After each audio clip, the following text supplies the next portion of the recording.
That seemingly perfectly balanced meal with the carbs, the fats, and the protein can actually be backfiring and increasing insulin resistance up 43%. I'm not making this up. You see, insulin resistance does something we don't realize it does. Most of us think of insulin resistance as affecting glucose and blood sugar, and it does. But it also affects how we store our fat. And how we store our fat changes everything at a mitochondrial and metabolic level. It could actually be so much as the root of mitochondrial dysfunction. So in this video, we're going to talk about how you can change this. A simple strategy that you can follow, literally even something you could do at lunchtime. So here's what we'll cover. First, we'll have an analogy that helps everything make sense. I want to simplify it and make it easy when it comes to insulin resistance. Secondly, we'll talk about a mechanism and how this unique kind of fat gets stored and what the storage of this fat does to our body and the signals within our brain and our insulin system. And third, and most importantly, we'll talk about a strategy that you can implement. I want this to be pragmatic, so you're taking something away from this video. So let's jump right in. This analogy is perfect. I want you to think of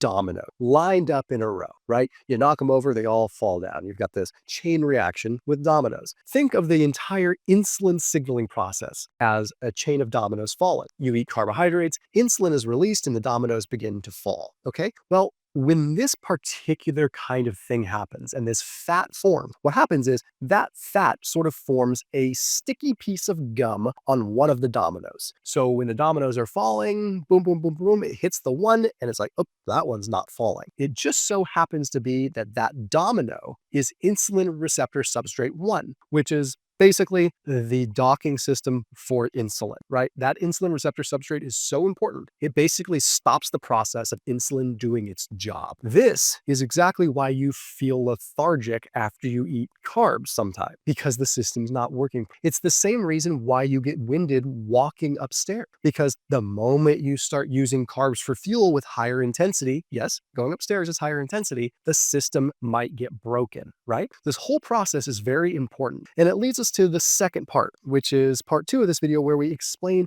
the actual mechanisms and what is going on. Now, of course, the quality of food that you eat matters, right? There's evidence that even some of the processed food and some of the preservatives and things like that can be problematic, because metabolic dysfunction and insulin resistance is not just about carbs, protein, and fat. It's about everything and inflammation in the system. So I put a link down below for 30% off your first grocery order through Thrive Market. They are a great place to get good quality groceries that have been vetted. Okay, they reject hundreds, if not thousands, of different ingredients, and all kinds of brands they reject and turn away because they don't want the garbage ingredients that they have, right? So they are very focused on high quality ingredients. So that link down below gets you 30% off your whole first grocery order, and then it gets delivered to your doorstep. I've been using them for close to a decade. They've been a supporter of this channel for close to a decade because we are super aligned. So that link is down below, 30% off plus a free gift with that link. So when we think insulin resistance, we think, oh, our body doesn't use carbs very well. But remember, insulin also plays a role in how we use fat and how we store fat. It's one of the reasons why so many people are insulin resistant and overweight. So when you're not storing fat properly, it's called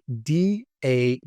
This is a specific kind of fat that's been sort of investigated, right? Okay, and there's this DAG causes all these downstream occur, one of which is the creation of an enzyme called protein kinase C. I don't want to get too heavy into the mechanistic weeds, but it's important that I at least put this out there. There was a study published in the journal Diabetes that found when this DAG, this improperly stored fat, was elevated, it decreased the glucose by 43%. So it decreased insulin sensitivity, increasing insulin resistance by 43%, because you are not soaking up the glucose. But why is this happening in the first place? And what does this have to do with what I talked about at the beginning of the video, which was that perfectly balanced meal that could be backfiring on you? Well, first we have to address one important. What we think is a perfectly balanced meal isn't always, okay? The body is possibly, I say possibly because we don't have hard randomized control trial evidence to prove this, but it probably has a hard time dealing with high amounts of fat and high amounts of carbs. One of the things that we do know happens, and one of the reasons this DAG elevates, is from overnutrition. But you've heard this, and I know you are frustrated hearing,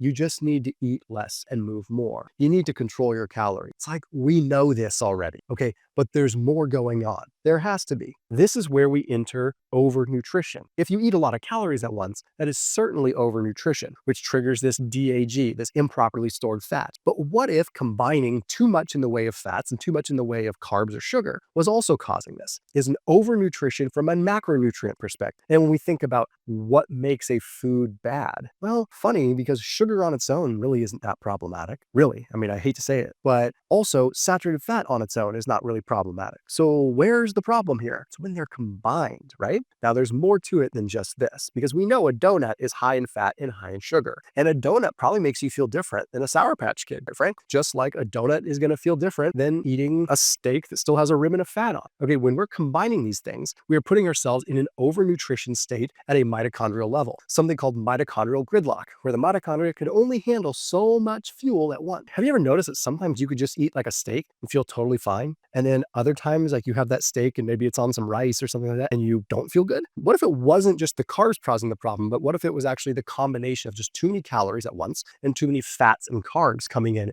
at one time? But now that we understand this basic mechanism, how do we get around this? Well, there's a very simple tool that you can deploy, and it doesn't involve caloric restriction, and it doesn't even involve anything extreme. It's actually just a little bit of common sense. If we have a hard time utilizing fats and carbs at one time, why don't we separate our carbs and protein to one meal and our fats and protein to another? And if we did that, what would it look like as far as a daily structure? Well, I've done the homework for you. What you'd want to do is you'd actually want to start your day with higher protein, moderate fat. You want to have higher protein in the morning because what it does is it actually signals to your hypothalamus that you've reached what is called the protein threshold. Without going into detail there, I did another video on that. I'll share it at the end of this video so you can watch that. But essentially what happens is the brain recognizes when you've reached certain protein thresholds, and it actually downregulates the appetite. So this will prevent you from eating too much for the rest of the day anyway. So I would even go so far as saying 60, 100 grams of protein with that early meal. Really? Okay. And a moderate amount of some avocado, maybe some good healthy fats, right? Whatever you want to put in there. Maybe even a little good quality saturated fat, like some heavy cream. Then what you're going to do is the next meal, you're going to go a little bit less in the way of protein, a little bit less in the way of fat, and maybe add some veggies into the mix. And then your last meal of the day, or however you section it off, you're going to go lower fat, higher protein, and moderate carb. Now,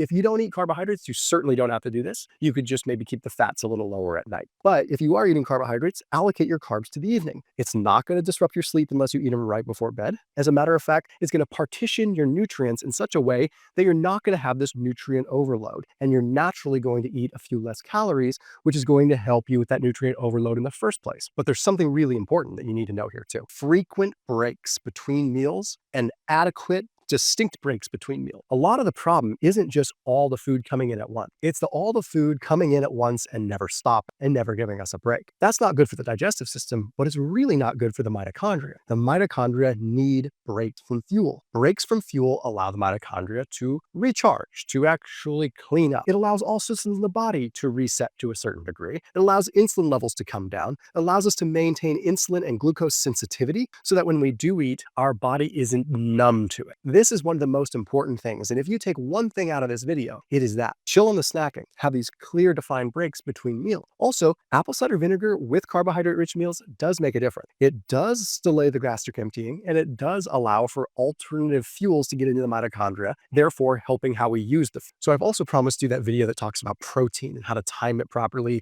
and the whole protein leverage hypothesis. That video is right here. It's a great one to check out. I highly recommend it. And as always, don't forget to subscribe, like, and comment, and I'll see you tomorrow.